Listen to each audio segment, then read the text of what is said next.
అనే విజ్ఞానము నీవు ఎప్పుడు గ్రహిస్తావో అప్పుడు అతీతమైనటువంటి ఆత్మభోగాలను చేరతావు, అనుభవిస్తావు. ఈ ఆత్మభోగాలకు మహాభోగ అని పేరు.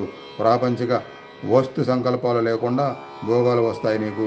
ఇక్కడ ప్రాపంచిక వస్తువు లేకుండా నీకు సుఖము భోగము లేనే లేదు.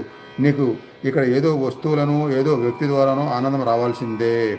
ఇహములో ప్రపంచంలో ఇది లౌకికము, ప్రాపంచకము, ఇది సాంఘిక ధర్మము. ఇది ప్రాపంచిక ధర్మంలో నీవు వీటిని దాటితే మహాభోగాలు, వాటిని దాటితే చిత్తభోగాలు, ఆత్మభోగాలు వస్తాయన్నమాట. వాటికి మహాభోగాలు అని పేరు.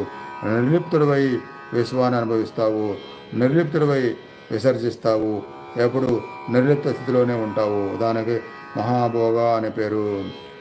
ఈ మలమూత్ర శరీరాల ప్రీతిని దాటిన వారికి మహాభోగాలు వస్తాయన్నమాట. దీని స్థానములో ఇది, దాని స్థానములో అది, దానికి మహాభోగ అని పేరు. ఓం శ్రీ లలిత